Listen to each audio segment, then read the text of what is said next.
जय जय श्रीमन्नारायण। मैं सीता श्रीनिवास। आज मैं आप सबको बताऊंगी रंभा एकादशी का महत्व क्या है, रंभा एकादशी व्रत की पूजा विधि क्या है, रंभा एकादशी के व्रत की कथा क्या है। ध्यान से सुनिएगा।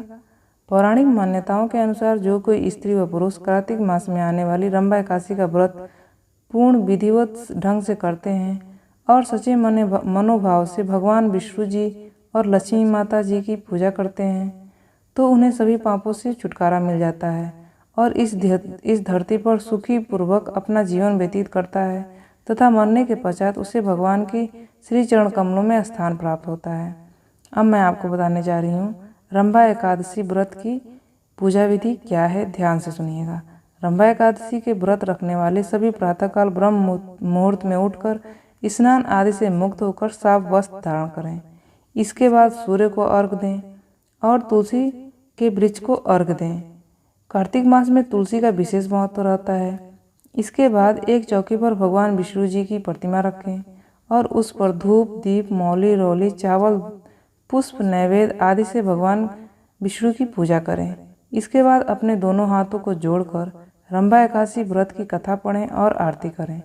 आरती करने के बाद भगवान को प्रसाद चढ़ाएं और उसे ब्राह्मणों को बांट दें तथा दूसरे दिन अर्थात द्वादशी वाले दिन प्रातःकाल जल्दी उठकर स्नान आदि से मुक्त होकर ब्राह्मणों को भोजन कराकर यथाशक्ति दान दक्षिणा देकर उसके बाद स्वयं इस व्रत का पारण करें।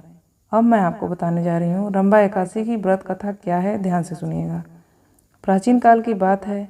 एक मुचकंद नाम का राजा था। वह बहुत ही दानी व धर्मात्मा था।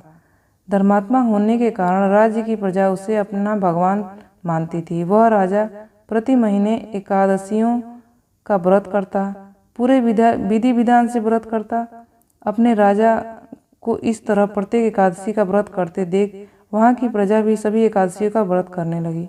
राजा मुचकुंद के एक चंद्रभागा नाम की पुत्री थी जो अपने पिता के साथ प्रति महीने एकादशी व्रत रखती थी। ऐसे में चंद्रभागा विवाह योग्य हो गई और उसके पिता ने उसकी शादी राजा चंद्रसेन के पुत्र राजकुमार शोभन के साथ कर दी।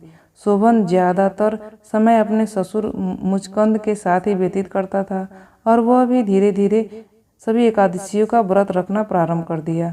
एक बार कार्तिक मास की कृष्ण पक्ष की एकादशी आई और सभी ने 11 का व्रत रखा था, किंतु राजकुमार शोभन इस दिन भूख से इतना व्याकुल हो गया कि उसकी मृत्यु हो गई। शोभन की मृत्यु पर राजा मुचकंद व रानी तथा उसकी पुत्री चंद्रभागा जोर जोर से विलाप करने लगे, किंतु तीनों ने इस एकादशी का व्रत लगातार रखा। मृत्यु के पश्चात शोभन को एकादशी के व्रत के प्रभाव से मंदरांचल पर्वत पर स्थित देवनगर में आवास मिला और वहां पर शोभन की सेवा में रंभादि आदि अप्सराएं तत्पर थीं। एक दिन किसी काम से राजा मुचकंद किसी काम से मंदरांचल पर्वत पर गए और वहां पर उन्होंने अपने दामाद को शोभन को देखा। उसके बाद वह अपने घर आए और अपनी पत्नी व पुत्री चंद्रभागा को सारी बात बताई। चंद्रभागा यह समाचार सुनकर पति के पास मंदरांचल पर्वत पर चली गई। वहां पर शोभन और चंद्रभागा दोनों सुखी पूर्वक अपना जीवन व्यतीत करने लगे और दोनों की सेवा में दिन रात रंभादि नामक अप्सराएं लगी रहती थीं, जिस कारण इस एकादशी को रंभा एकादशी कहा जाने लगा। ये जानकारी आपको कैसी लगी? इस तरह की जानकारियाँ पाने के लिए आप इस चैनल को सब्सक्राइब कर दीजिएगा। आपका दिन शुभ हो, आपका दिन मंगलमय हो, भगवान विष्णु की कृपा आप पर बनी रहे। इसी आशा और आशीर्वाद के साथ इस वीडियो को समाप्त करती हूँ। जय जय श्रीमन्नारायण।